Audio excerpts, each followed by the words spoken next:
All right, so Tony, tell me, I guess, a little bit more about the loan. Is it, do you have to be owner, is it required to be an owner occupant? Great question. Yes, a VA loan is a government loan which requires owner occupancy.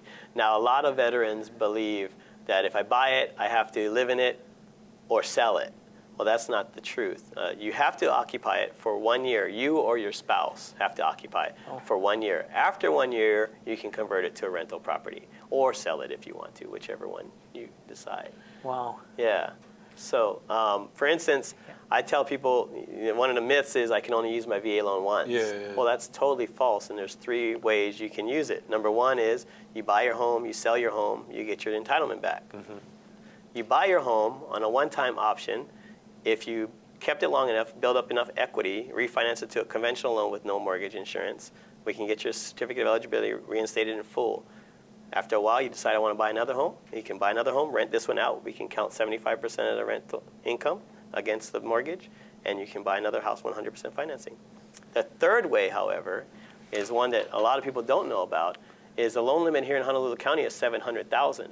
So if you're in North Carolina and you buy a house for $200,000, you may think, I've already used my benefit, I'm done. No. If you borrow $200,000 and the loan limit in Honolulu is $700,000, you still have $500,000 left to buy a home here in Honolulu. So if someone's in North Carolina right now and stationed in North Carolina, Yes. he's smart, young man Yes. or woman, and purchases a very affordable condominium or townhouse, or even a single-family home, Yes. probably, Yeah. for $200,000 in North Carolina, then they get transferred here. Yes. And it's been a year since they've lived in it, and now they got transferred here. They can keep this and rent it out, and then come here and buy something else. Correct. Or even if military people on active duty, if their orders break before the year's up, and they were supposed to be there longer, they can immediately buy another property. Oh, wow. This one So if they were only here like 2 months, they just closed. Yeah, like 2 months later, they get orders cut. Like, for instance, if you get orders for 3 years here in Hawaii, and you buy a house the first 6 months you're here, and then 6 months later, they change your orders and say, you got to go to North Carolina. Though that doesn't mean you have to sell the property. You can rent it out because your orders were different than what they originally were. So that person could break that 1 year thing. I want a little bit of a clarification. Yeah. So let's say someone bought a $200,000 condo here. Yes. And then they have the $500,000 remaining. They can take that $500,000 and use that $500,000 in North Carolina? That's a great question, and the answer is no. Oh, okay. Because Honolulu County is 700,000. Okay. North Carolina is 417. So if they buy so they still have 217 there, yes. Oh. So whatever the county limit is in the area that they go to, they can use the difference. So coming to Hawaii is a wonderful thing. Leaving away from Hawaii, like if you buy a $500,000 house, you're pretty much done. You're not going to buy another house somewhere else. Yeah. So that's it. Huh. Okay. Okay, so I guess here, what are some other requirements, condition requirements? Some of the property conditions requirements are number 1, you have to owner occupy. Number 2 is that it can't be a tear downer. Okay. VA believes, and I believe this, that if a veteran's going to finance 100%, it's because they don't have a whole lot of money. So why in the world would you get into the money pit and get into something that you think's you don't know what's going to be when you look into it?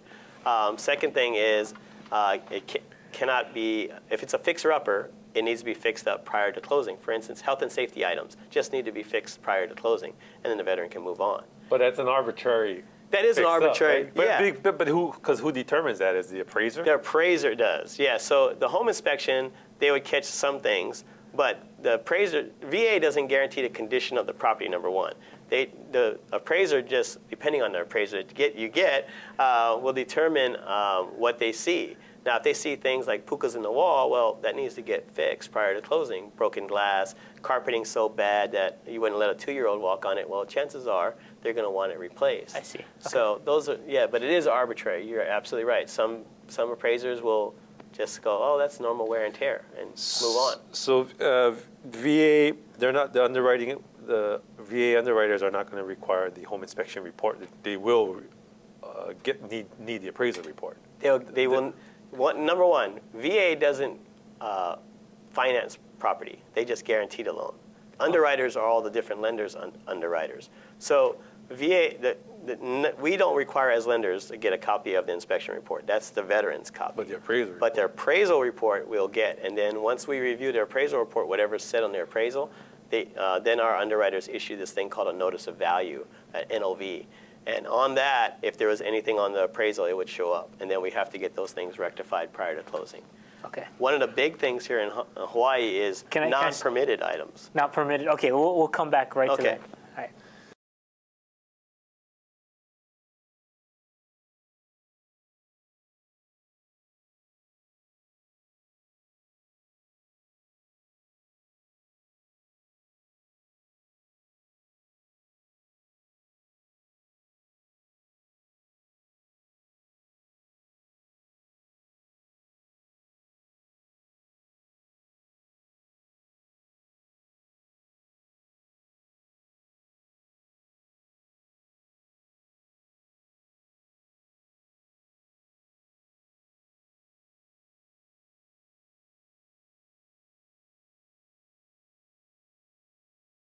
All right, so Tony, right before the break, you were about to get into permits and issues with permits and Yes. loans. Can you talk about that? Certainly.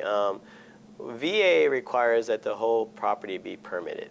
So if there's additions on the property, you just need to pull the permit package. If it's been permitted and the city and county is not up to date, then that's fine. But if it is not permitted and the seller doesn't want to get it permitted, the veteran should just move on because VA will not guarantee a loan on a non-permitted house because of potential structural issues, plumbing issues, or electrical issues. Right. Who checks whether it's permitted or not? The appraisers do. The appraisers do? So the appraisers are going to be checking through the tax records and Yes. tax? Oh, they yeah. do? Okay. Yeah, they measure the house and they compare it to the map the map that's on the public records. All right. So that's where they get the non-permitted issues and the health and safety issues. That's their appraiser's job, along with assessing value. Now, I think one of the bigger issues with the VA loans is the fees and sellers' concerns with fees. Can you talk about the fees? Certainly. Part of my job in educating is not only educating veterans, but now I do the CE classes for you realtors, is I want to make sure that 2005 doesn't happen again. Like 2005, 2006, a lot of veterans were talked out of using their VA benefit and switched into those 80-20 loans. And because they said, seller's not going to accept your offer because they don't want to pay those points, they don't want to pay any closing costs for you, they just want to sell their home. Well, these days, a seller doesn't have to pay a single penny for a veteran's closing costs.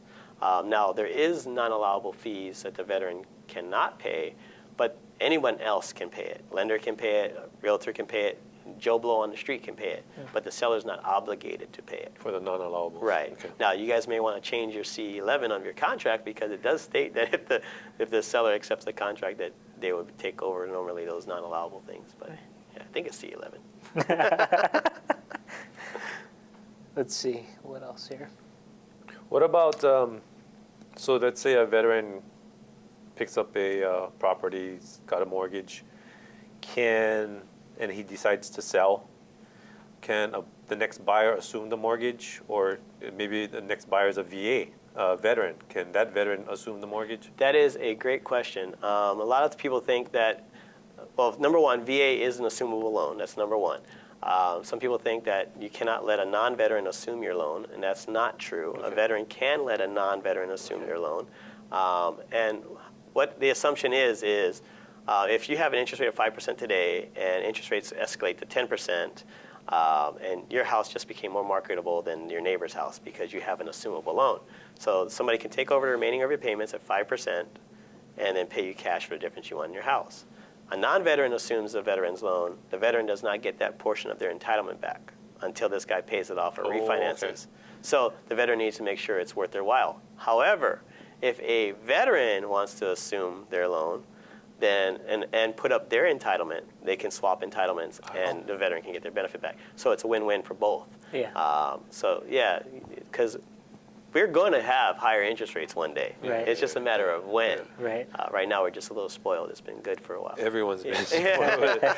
Okay, so you've been talking a lot about the sound. You know, if you're part of the military, served, there's lots of advantages to getting a VA loan. Are there any disadvantages? The only disadvantage I see is that if a veteran who is not disabled does have 20% to put down, then they're going to be responsible to pay part of the funding fee, which if you're putting 20% down on a conventional loan, there is no mortgage insurance. Yeah, yeah, yeah. So part of the deal is, what is this funding fee, and is it the same thing as mortgage insurance? And the answer to that is absolutely not. The funding fee on a first-time use is 2.15% of the sales price, which is allowed to be financed with a VA loan. Oh, okay. So up to the $700,000. Okay. Now, a conventional loan, if you had to do a 95% loan and you had a FICO score of 720 on a $500,000 house, the PMI, private mortgage insurance, would be almost $500 a month. So $500 a month for, if it stayed on for 10 years, would be $60,000. Yeah. If it stayed on for 5 years, it's $30,000. Yeah. A funding fee on a $500,000 is only $10,750. I see. Wow. But then again, if you're a disabled veteran, there is no funding Yeah, fee. yeah, yeah. So that's the only disadvantage I see. Disabled now, do you have to be, like, what percentage disabled, or? 10% disabled veterans are exempt from the VA funding fee. They pay absolutely nothing. So whether they use it the first time, second time, streamline refinancing, which what that is that in today's market where the value of property went down, if a veteran's in a VA loan currently, let's say 6.25% interest, we could refinance them to, like, say 5% today, no appraisal, no income verification, No no appraisal. asset verification, roll their closing costs into their loan, and reduce their payments. That's called the IRRRL, Interest Rate Reduction Refinance Loan. Streamline, yeah. It's a huge benefit compared to any other type of loan. Wow. Yeah. Well, unfortunately, we run out of time. We just want to thank Tony, and you. I'm Scott Sakata. I'm Jeff Orrick. See you next time. Thanks.